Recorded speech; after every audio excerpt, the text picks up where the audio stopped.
म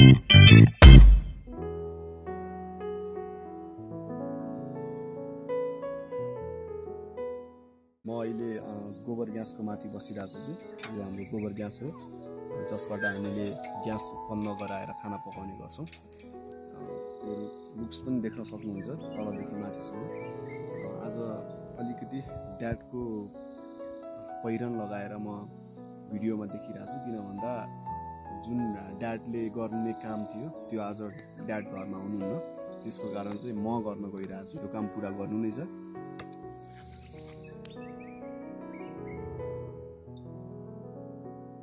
खासमा चाहिँ म किन यस्तो गरिरहेको छु भन्दाखेरि यो हाम्रो भैँसी हो, घरको भैँसी, जुन बुवाहरूले भैँसीको दुध दुहुनुहुन्थ्यो। आज बुवा नभएको कारणले चाहिँ म दुँदैछु। बुवाको कपडा लगाएर मैले भैँसीको दुध दुँदैछु। हेरौँ दिन्छ कि दिँदैन, एकछिनको दुध दुने प्रोसेसिङ सहित भिडियोमा देखाउँछु है त। सबैभन्दा फर्स्टमा त म भैँसीलाई घाँस हाल्छु।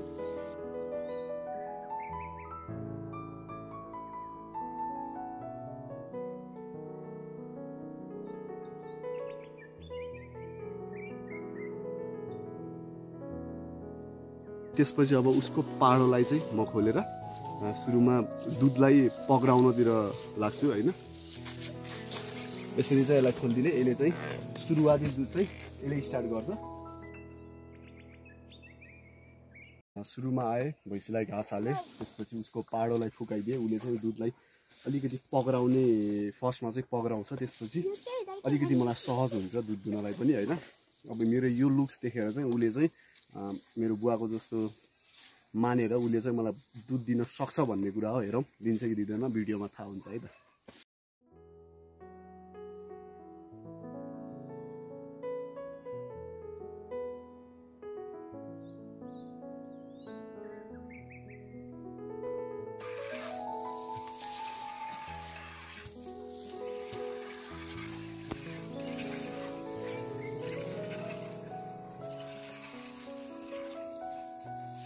Fast.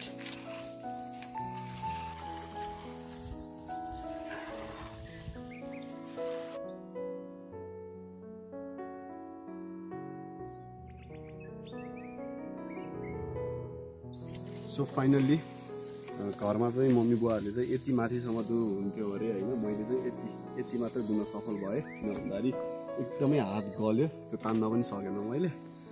एकदमै बढीमा 2 लिटर जति भयो होला।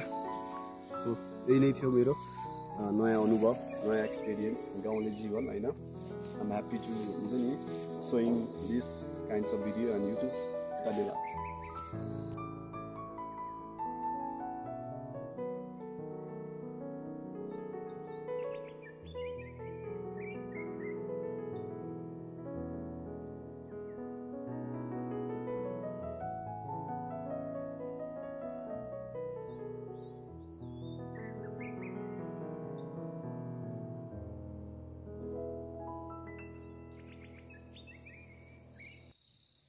नमस्कार, म आज ओके भएन।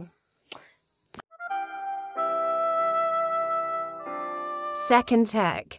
Action. नमस्कार, म आज ओके नमस्कार, म अहिले गोबर ग्यासको माथि मेरो नयाँ भिडियो ल्याएर प्रस्तुत भएको छु। तपाईहरुले मेरो पहिरन अलिकति डिफ्रेन्ट देख्नु भएको छ होला, जस्ट लाइक हुन्छ नि एउटा हजुरबुवा जस्तै। जुन मैले आज यो पहिरन पहिरिनुमा पनि एउटा छुट्टै रिजन छ। सो त्यो रिजन के हो, यो भिडियो हेर्दै जाँदा हजुरहरूले अवश्य थाहा पाउनुहुनेछ। भिडियोलाई अन्तिमसम्म हेर्दै गर्नु होला।